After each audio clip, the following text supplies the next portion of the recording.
بسم اللہ الرحمن الرحیم۔ اللہ کے نام سے شروع کرتا ہوں جو نہایت مہربان رحمت والا ہے۔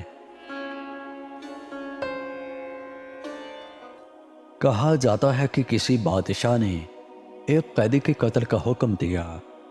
قیدی بیچارہ جب زندگی سے نا امید ہو گیا تو اس نے بادشاہ کو برا بھلا کہا اور گالیاں دیں۔ کسی نے سچ کہا ہے، جو اپنی جان سے ہاتھ دھو لیتا ہے وہ جو جی میں آتا ہے کہہ گزرتا ہے۔ مجبوری کے وقت جب بھاگنے کا موقع نہیں ملتا تو انسان اپنی جان بچانے کے لیے تیز تلوار کی دھار کو ہاتھ سے پکڑ لیتا ہے۔ اسی طرح جب آدمی اپنی زندگی سے نا امید ہو جاتا ہے تو اس کی زبان کھل جاتی ہے، جس طرح مجبور بلی تنگ آ کر کتے پر حملہ کر دیتی ہے۔ بادشاہ نے جب پوچھا یہ قیدی کیا کہہ رہا تھا، ایک نیک خصلت وزیر نے جواب دیا، حضور یہ قیدی کہہ رہا ہے کہ وہ لوگ بہت اچھے ہوتے ہیں جو غصے کو پی جاتے ہیں اور لوگوں کی خطا معاف کر دیتے ہیں۔ یہ سن کر بادشاہ کو رحم آ گیا اور اس نے قیدی کی خطا کو معاف کر دیا اور اس کو رہا کر دیا۔ یہ دیکھ کر ایک دوسرا وزیر جو پہلے وزیر کا دشمن تھا بول اٹھا کہ ہمارے ساتھی وزیر کو جھوٹ نہیں بولنا چاہیے تھا۔ اس قیدی نے بادشاہ کو برا بھلا کہا اور گالیاں بھی دیں۔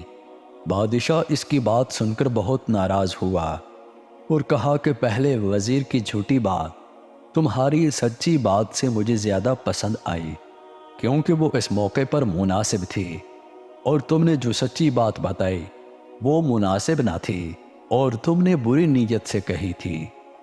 عقل مند لوگوں نے کہا کہ جھگڑا فساد پیدا کرنے والی سچی بات سے وہ جھوٹی بات کہنا زیادہ بہتر ہے کہ جس سے فساد پیدا ہونے کا ڈر ہو۔